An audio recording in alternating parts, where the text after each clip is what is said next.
How valuable to you is Google? How often do you Google something to find out anything? What does it cost you? Zero. Please, nothing is free.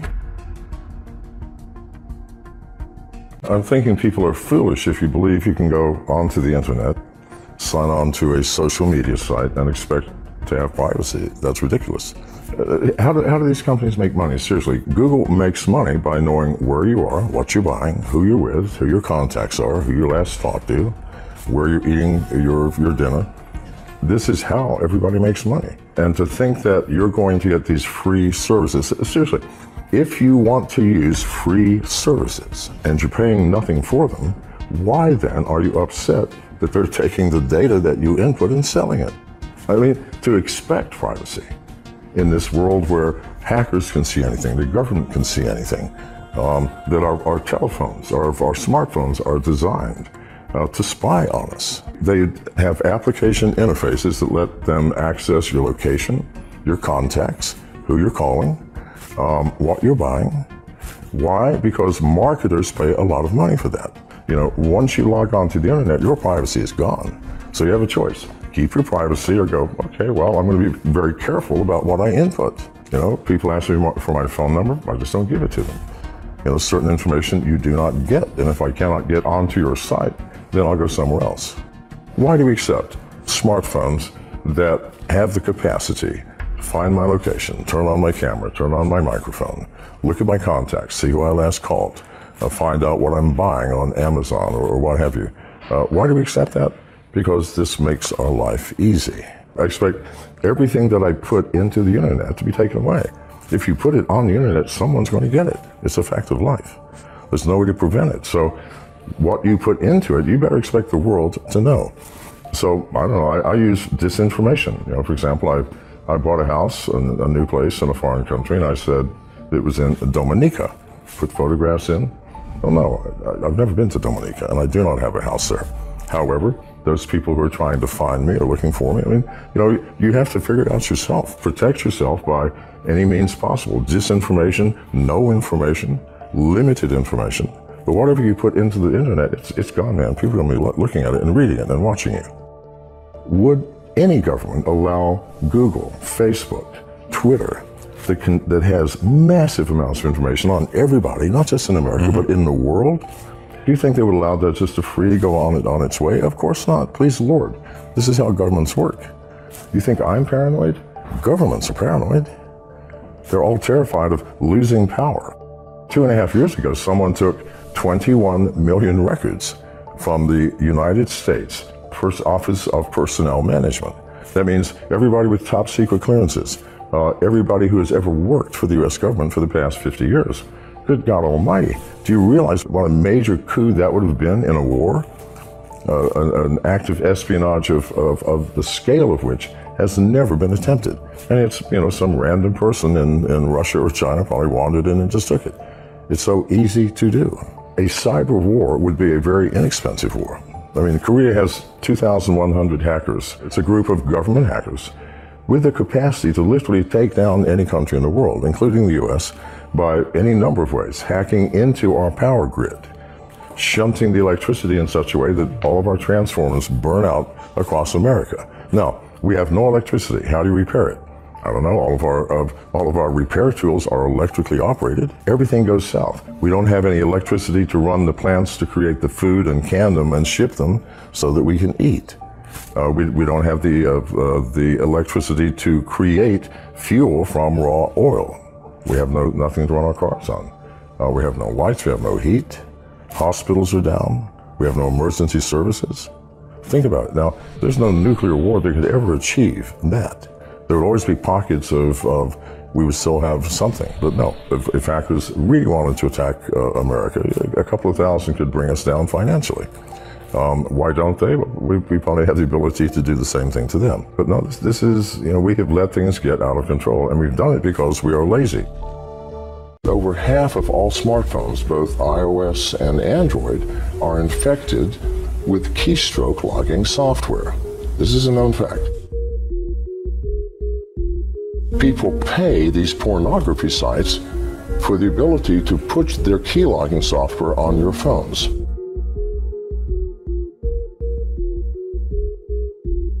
How do you think they make their money? It costs millions of dollars to maintain these massive databases and have the bandwidth to disperse this pornography, and yet you don't pay? Yes, you're paying.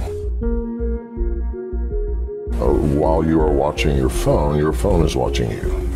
This is just a fact of life. The operating system is designed specifically to watch you, listen to you, find out where you are in order to help you.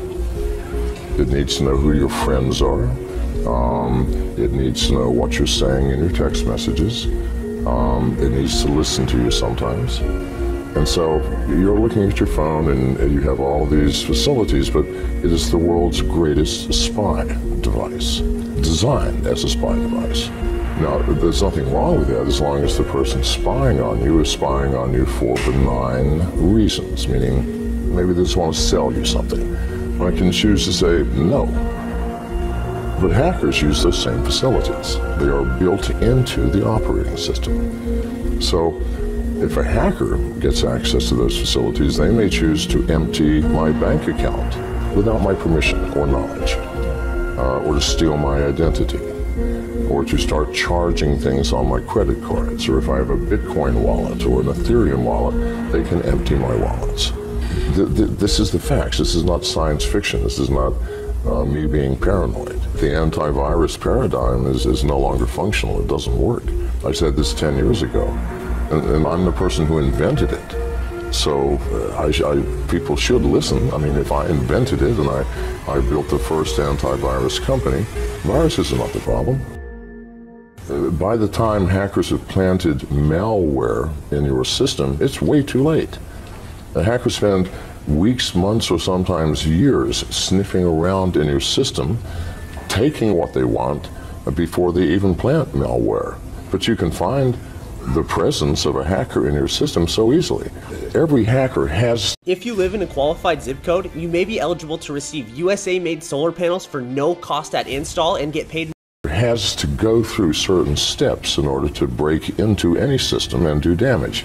The first thing they have to do is get through the firewall, and all firewalls have holes. It's impossible to build a firewall that can keep out all hackers. It just can't be done. They have to get through the firewall, and then they have to find out where they are. And so what's on this net? So they sniff every device on the network. You have people, I mean, I've even heard people at Google say that if you have nothing to hide, you have nothing to fear. Well, I've never heard anything crazier. It's insane to say, if you have nothing to hide, you have nothing to fear. We're all humans. We are living in an imperfect world. Over half of all smartphones, both iOS and Android, are infected with keystroke logging software. This is a known fact. Every pornography site in the world, if you have ever, I'm sure nobody here has ever looked at pornography, but if you have, then you have keystroke logging software. How do you think they make their money? See, this is the issue. It costs millions of dollars to maintain these massive databases and have the bandwidth to disperse this pornography, and yet you don't pay? Yes, you're paying. The instant you visit the site, if you have an Android, for example, the site runs a JavaScript which sets the download unauthorized application flag. The very first video that you watch, you now, because that's a click-through, you clicked, you did something, said yes, oh good, that's yes, I'll do that.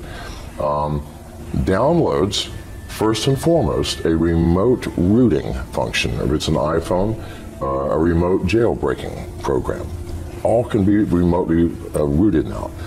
After it's rooted, they download a keylogger, and all this takes just a matter of seconds. And from that point on, somebody is watching every single one of your keystrokes. Now, people pay these pornography sites for the ability to put their keylogging software on your phones. Why?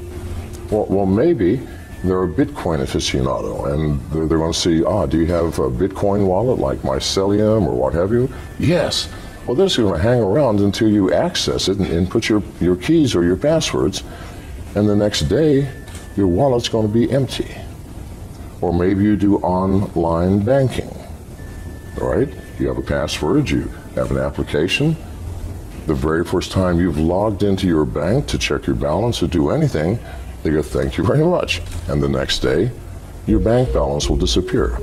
Now, why has this not happened to you already?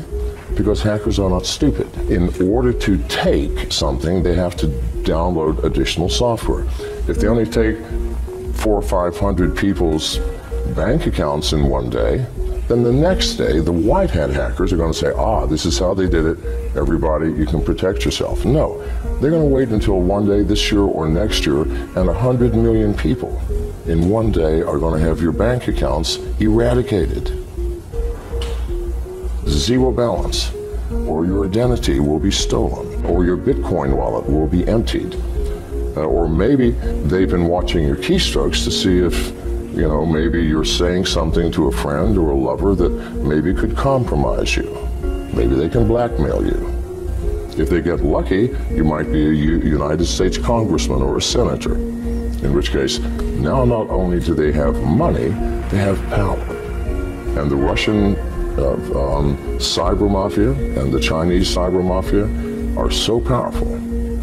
They pay literally hundreds of millions of dollars to these pornography sites to allow them to access your smartphone so that at some point they can utilize that. Now, you said, how secure are they? Well, they're not. They're not. Neither the alt currency wallets nor anything else in the cloud. Because what is the cloud? We haven't thought this through, people. The cloud is a place where I'm going to store data. I don't know what computer it's on or even what country it's in. I don't know who is managing it and monitoring it and controlling it. I don't know what type of security facilities you have. I know nothing.